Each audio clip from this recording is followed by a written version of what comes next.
Bienvenue à tous, merci beaucoup de me rejoindre aujourd'hui. Dans ce qui est devenu une véritable partie d'échec commercial en constante évolution entre les États-Unis et la Chine, le dernier mouvement, à la suite des discussions à Londres, semble marquer un rare moment d'accalmie, une sorte de cessez-le-feu, si l'on veut, dans ce bras de fer économique à enjeux élevés qui se construit littéralement depuis des années. Oui, un accord a été conclu, mais ne vous y trompez pas. Ce n'est pas la paix. Ce n'est pas un accord qui durera des années. Ce n'est qu'une pause pendant laquelle les chaînes d'approvisionnement mondiales continuent de marcher sur une corde raide. Tout a commencé lorsque les terres rares se sont retrouvées au centre de l'attention. Notre accord avec la Chine est conclu, a annoncé le président Trump sur Truth Social.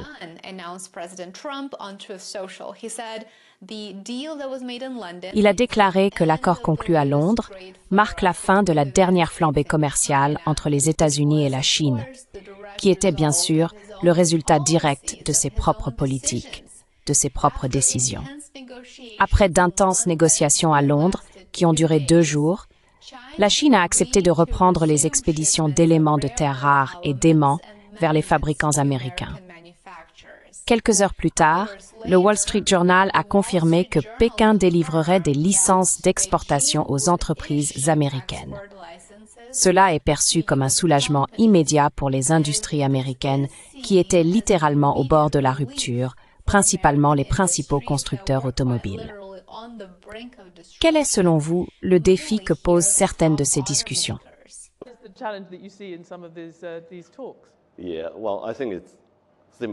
Oui, eh bien, je pense que c'est similaire à un couple qui traverse un divorce, n'est-ce pas? Les 2 parties ne se voient pas ensemble à l'avenir, mais en même temps, elles doivent encore vivre avec les conséquences et trouver comment se partager les biens. Je pense que vous savez, à l'instant, Rebecca et Robin ont mentionné les terres rares. Et aussi au début, vous avez évoqué que les négociations à Londres n'avancent pas aussi bien qu'elles le devraient. C'est parce que vous savez, la contre-offre des États-Unis est probablement trop basse, pas assez intéressante pour la Chine.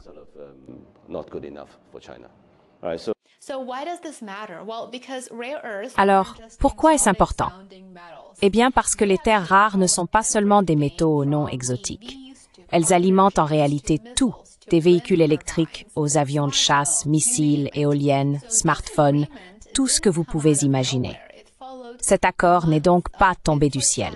Il fait suite à des mois d'escalade de mesures de rétorsion. Plus tôt ce printemps, la Chine a mis en place une nouvelle politique de licence pour contrôler l'exportation de 7 éléments de terres rares essentiels. Et cela a été fait en réponse au nouveau régime de droits de douane de Trump.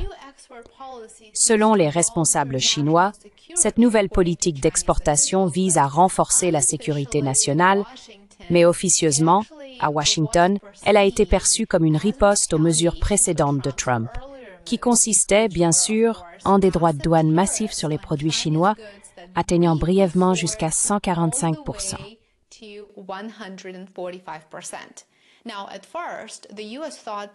Au début, les États-Unis pensaient que la question des terres rares avait été résolue lors des discussions préliminaires à Genève, mais Pékin considérait le système de licence comme une mesure globale, pas vraiment liée directement aux États-Unis. Cette différence d'interprétation, bien sûr, a mis le feu aux poudres, et c'était l'un des principaux sujets abordés à Londres. Alors que les usines américaines commençaient à manquer de ressources. Par exemple, Ford a même suspendu la production de SUV à cause de cela. Washington a décidé de riposter avec de nouvelles restrictions sur les semi-conducteurs, les équipements aéronautiques et même les exportations de carburant vers la Chine.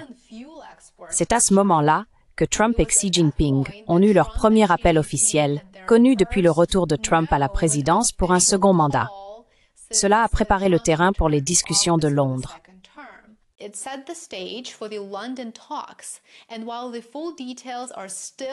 Et bien que tous les détails ne soient pas encore connus, croyez-le ou non, nous savons ceci. Les 2 parties ont montré leurs cartes, dans une certaine mesure. Pour la première fois, Washington a impliqué des hauts responsables du contrôle des exportations dans les négociations commerciales, ce qui indique que les chaînes d'approvisionnement n'étaient plus seulement des outils économiques, mais des armes stratégiques. La Chine a accepté d'autoriser les exportations de terres rares, mais uniquement avec des licences de 6 mois. Il s'agit donc d'une concession assez temporaire, qui maintient l'avantage fermement entre les mains de Pékin. Les États-Unis ont également fait des concessions. Ils ont accepté d'assouplir certaines des récentes restrictions à l'exportation et, plus surprenant encore, ils ont annulé un projet de révocation des visas étudiants chinois. Une décision initialement prise par le secrétaire d'État Marco Rubio, comme vous vous en souvenez peut-être.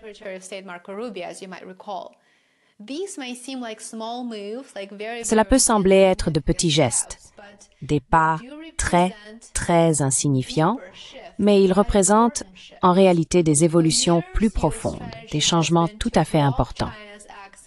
Pendant des années, la stratégie des États-Unis a consisté à bloquer l'accès de la Chine aux technologies avancées, en particulier tout ce qui est lié à l'intelligence artificielle ou à l'innovation militaire. Pourquoi?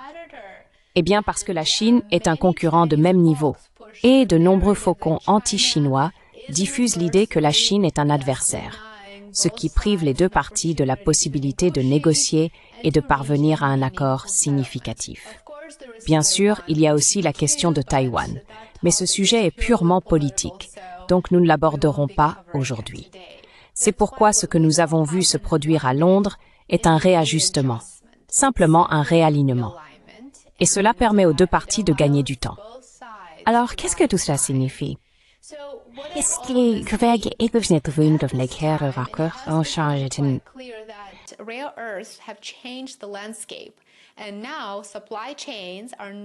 Et maintenant, les chaînes d'approvisionnement ne sont plus de simples systèmes de fonds silencieux. Elles sont en réalité devenues des outils précieux dans la guerre géopolitique, si l'on peut dire, dans le processus géopolitique. Pékin a utilisé son monopole sur les terres rares comme avertissement et Washington utilise les droits de douane comme instrument d'escalade. Washington a réagi avec des restrictions technologiques et énergétiques, mais n'avait pas vraiment anticipé que la Chine adopterait une position aussi ferme et se montrerait aussi affirmée. Trump n'y était pas habitué, mais il commence clairement à s'y faire. C'est pourquoi Washington a, en quelque sorte, cédé le premier et a appelé Xi Jinping pour organiser la rencontre de Londres. La trêve de Londres dure jusqu'en août de cette année, donc seulement quelques mois. D'ici là, les droits de douane restent en place. L'axe applicant transformation est tenu à 55%.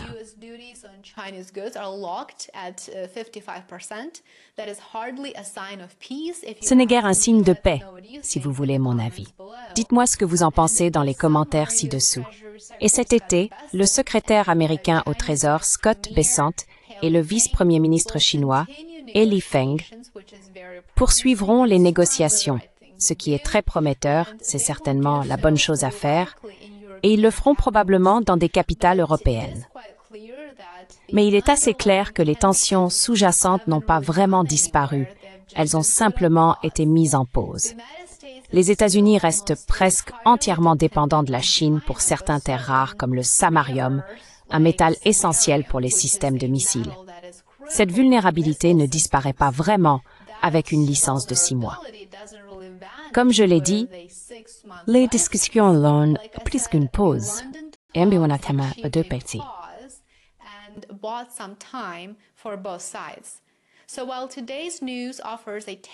Ainsi, même si les nouvelles d'aujourd'hui offrent un soulagement temporaire pour les usines américaines et une baisse momentanée des tensions économiques mondiales liées à l'affrontement entre les États-Unis et la Chine, soyons réalistes et ne soyons pas trop optimistes. Ce n'est pas vraiment la fin de la guerre des chaînes d'approvisionnement, c'est plutôt une mi-temps, juste une pause et une toute petite en plus. Dites-moi ce que vous pensez des récents développements entre les États-Unis et la Chine. Cela concerne chaque consommateur américain, car nous dépendons énormément des importations en provenance de Chine. Merci beaucoup de regarder cette vidéo. N'oubliez pas de montrer votre soutien, cela fait vraiment la différence. Aimez, abonnez-vous et partagez. Soutenez mon travail sur Substack et Patreon. Vous trouverez les liens dans la description ci-dessous. J'ai hâte de vous retrouver ici demain. Profitez bien du reste de votre journée. À bientôt. Enjoy the rest of your day. Bye for now.